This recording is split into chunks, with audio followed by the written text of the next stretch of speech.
For 6 years now, I have had a faithful and close friend in my life, whom I met during my studies.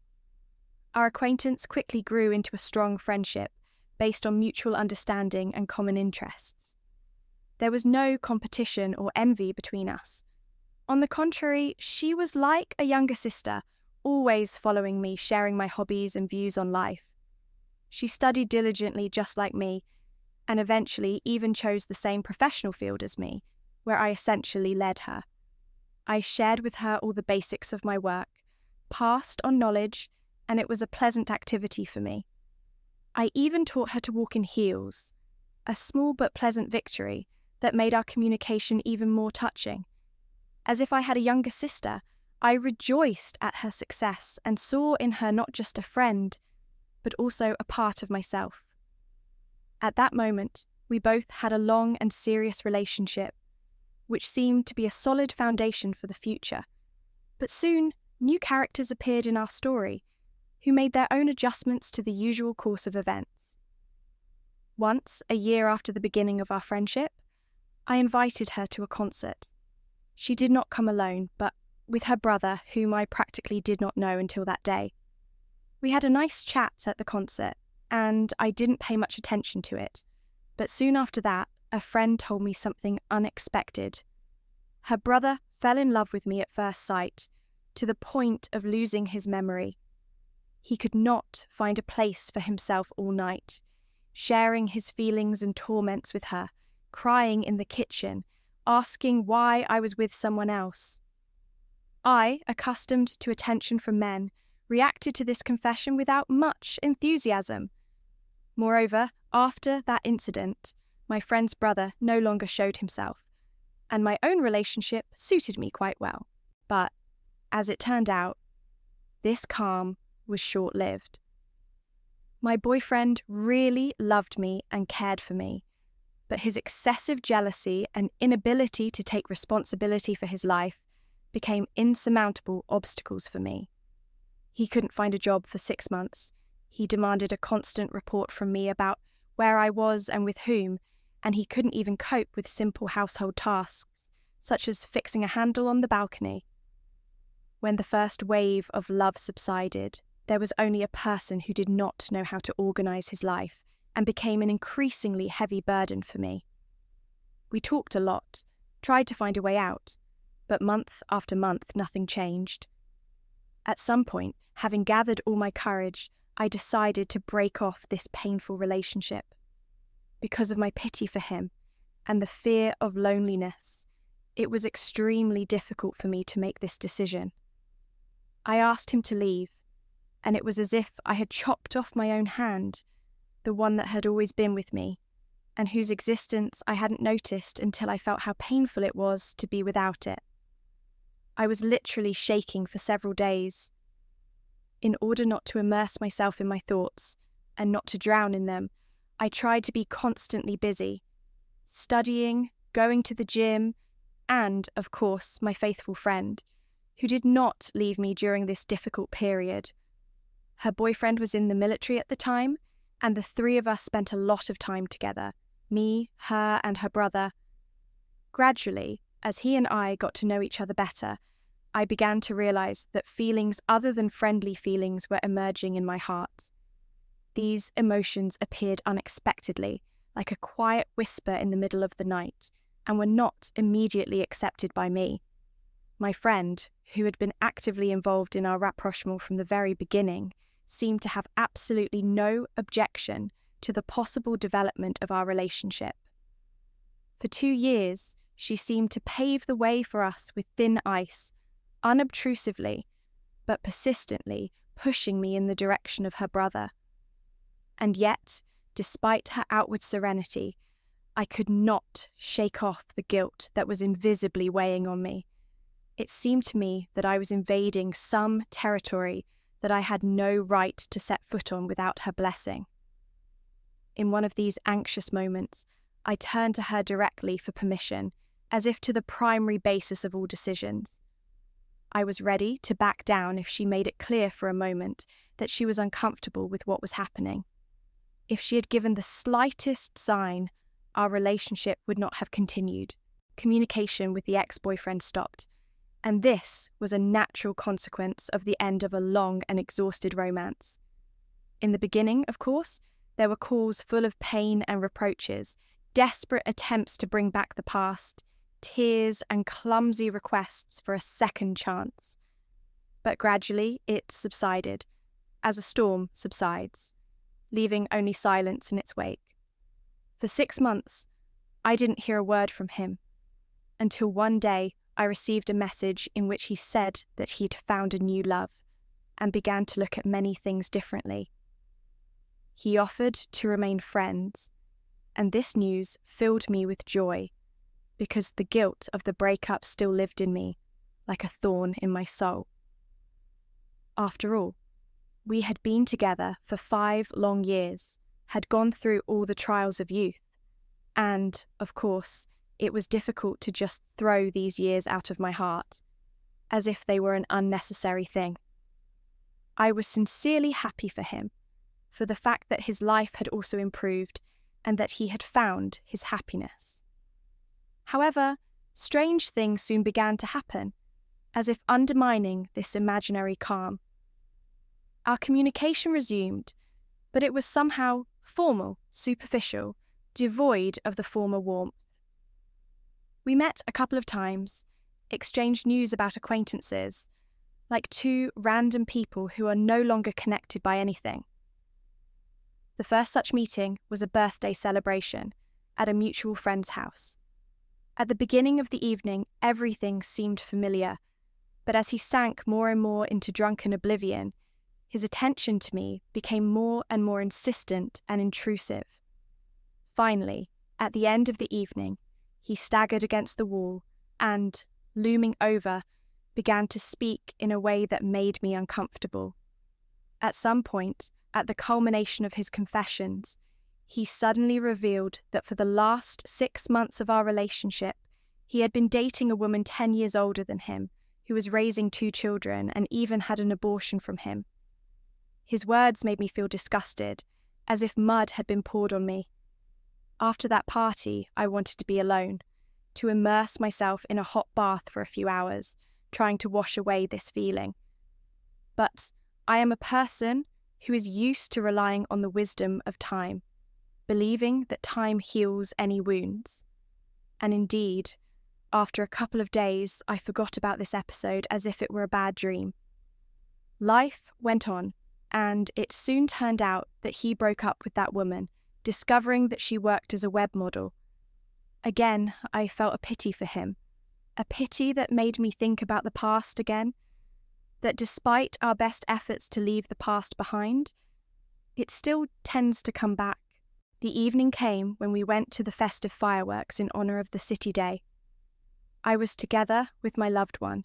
The mood was elated, especially when I met old acquaintances whom I had not seen for several years.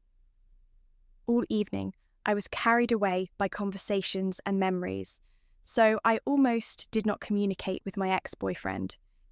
However, he apparently decided to take advantage of this opportunity to make his next trick. Taking my current boyfriend aside, he unexpectedly told him how many men I had sexual relations with. This number was absolutely far from reality. Once upon a time, in one of his fits of jealousy, I called it to him, not paying attention, as if I pulled it out of thin air to stop an unpleasant conversation. But, as it turned out, he remembered it and decided to take advantage of it at the right moment, in his opinion. Fortunately, my beloved turned out to be a sensible and wise man. This situation did not affect our relations in any way. However, at that moment, I realized that it was time to finally stop all contact with this person. He was obviously trying too hard to ruin my life. Nevertheless, my boyfriend, showing generosity, said that he should not leave him, because he is, in fact, a lonely and unhappy person. After thinking about it, I decided not to break all ties with him, although I tried to reduce our communication to a minimum. At this time, my friend, as always, did not skimp on harsh statements addressed to him. She condemned me for the fact that I still maintained contact with him, considering it absolutely unnecessary and even harmful. I avoided meeting him at general parties, although occasionally he did appear in my life through messages on social networks, complaining about how women left him one after another. Out of politeness and good old feelings, we invited him to the wedding, although I did not hope that he would come. Fortunately, he refused, and I thought it was the best outcome. Almost a year passed after our celebration, and then one day he himself asked to come to me for my birthday. A few months ago, his mother had died, and my restless pity had taken over again. As a result, I invited him to the party, hoping that he would be able to behave decently. But my hopes were quickly dashed. At the holiday, he behaved disgustingly. He made sarcastic jokes about me, sitting at the table with my friends, devouring food that I had lovingly cooked, and getting drunk on alcohol at my expense. His behaviour did not go unnoticed, and my husband and a friend even expressed a desire to throw him out the door. But I, trying to keep calm and not spoil my evening, convinced them that it was just his specific sense of humour and that they should not pay attention to him. Time passed, and in the evening, when another part of the guests arrived, we decided to go to the club to continue the fun. In the club, my ex again found a way to impose himself on me. He, already quite tipsy, literally hovered over me and furiously tried to apologise for his stupid behaviour, assuring me how happy I was that I had found my true love. At that time, I finally realised that this was our last meeting, and I decided that I no longer wanted to see him in my life. All this only strengthened my desire to sever all ties with him and put an end to this painful period forever. That night, my best friend, who was in a deep depression, was also in the club. She was on the verge of breaking up with the guy with whom she had been together for 7 years. The reason for the breakup was painfully familiar to me. The same unresolved issues, the same half-hearted steps that had led to the end of my own relationship. I perfectly understood her condition, realised how hard it is to break off such a long relationship when every memory, every moment of living together seems to be woven into the fabric of your life. But I could not even imagine what her sobbing on my shoulder would turn out to be. When the evening came to an end, I called a taxi and offered one of my friends, who was far away, to spend the night at my place. We left, leaving the rest of the guys to continue the fun in the club. A few days after the crisis in her relationship happened, my best friend showed up on our doorstep with suitcases. I told her a long time ago that if something went wrong, she could always find shelter with us, because I was married to her brother, and she could feel at home in this house. So my husband and I did not hesitate to offer her to stay with us for a while, until she found a new place to live. My husband, showing his characteristic care, slept on the floor for the first days, and then I bought her a folding bed to create at least a little comfort during this difficult period. She lived with us for about a month, all this time unsuccessfully trying to find a suitable apartment. At the same time, her ex-boyfriend persistently texted her, apparently trying to bring her back into his life. Sometimes they met while going to a bar, and she claimed she only did it because no one else could keep her company. However, this began to bother me, and I, unable to stand it, decided to ask him directly what was the matter. He replied with genuine surprise, assuring me that there could be nothing between them, that they could hardly tolerate each other, and besides, this girl was now the lover of his friend. He convinced me that all my suspicions were groundless, and I, having calmed down a little, left this conversation behind. My friend, in turn, claimed that there could be no romantic relationship between them, and all this was nothing more than communication between two acquaintances. In addition, she tried several times to resume relations with her ex-boyfriend, going to him in an attempt to establish their communication, so there was a faint hope that she could still return to normal. But one day, there was a major quarrel between her and my husband. It all started with some trifle, a very insignificant misunderstanding, but my husband, being a hot-tempered man, quickly flared up to the limit. The quarrel grew like fire, and soon my friend found herself sitting on the floor, bursting into tears, and I, full of rage at my husband, persuaded him that this was not the way to treat relatives. I tried to calm her down, wiped away my tears, and despite my anger, I still felt deep pity for her. Then, it seems to me, there was the most opportune moment for her to reveal the truth to me, but it did not happen. In the morning, after a stormy night, they reconciled as if nothing had happened, and soon after, she finally moved into her new home. It wasn't long before I received a message one night that took me by surprise. On the phone screen was a photo of her and my ex, sitting in an embrace. Barely holding back my irritation, I asked her why she was doing this. Her answer was simple: we're just resting.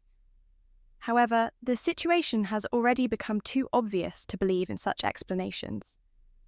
The next day, she finally gathered her courage and confessed to me that she had been sleeping with him for a long time, and this affair had been dragging on for more than 1 week. Her frankness was not just frankness, but a desire to share all the details, as if trying to relieve the weight she was carrying. She even asked me not to tell her brother, my husband, about it, for fear that he might be too sensitive to the truth. At that moment, I found myself in a whirlpool of mixed feelings, so confusing and chaotic that I couldn't even understand what exactly I was feeling. They began to cover me only when I got into a taxi, returning home. Like a wave that cannot be contained, emotions began to rise from the depths, overwhelming me, and I realized that this evening would leave an indelible mark on my life. That evening, when I had already experienced a storm of emotions associated with my friend's revelations, her ex-boyfriend appeared on the threshold of our house. He came to bring her the rest of her things and, as it seemed to me, to end this difficult stage of their relationship. They talked, and I hoped that this would be the end of it. But when I was about to leave, I saw them sitting on the couch in an embrace, as if nothing had happened. This sight completely shocked me. How much hypocrisy can there be in the people you thought were closest to you? Why do those who are dearest to you inflict the deepest wounds? It became unbearably painful for me to realize that this man, with whom I had once shared 5 years of my life, had somehow managed to penetrate her again and strike another blow. It would seem that as soon as I decided to stop all communication with him, he already found himself next to my best friend. Now, not just next to her, but in her bed. How could she lie to me for so long, hide the truth, as if it was something not worth my attention? Why didn't she think that her actions could hurt me? After all, the only thing that worried her was that her brother would not find out about what was happening. I realized how disgusting these people had become to me, how disgusting it was for me to be around them. I desperately wanted to get rid of these feelings, to let go of this whole situation, to free myself from the emotions that weighed on me. But I can't choose what to feel, no matter how much I want to. I can no longer trust her, my best friend, the person with whom I have shared joys and sorrows for so many years. How terrible it is to realize that because of some person who should not have mattered in my life for a long time, I lose a friend. The feeling that he did not rise to her level, but she descended to his, leaves bitterness in the soul. She, a once close friend of mine, became part of this painful story of betrayal and lies. I can't treat her the same way I used to, and this realization is painful. This is my story, a story of loss of trust, disappointment, and painful conclusions.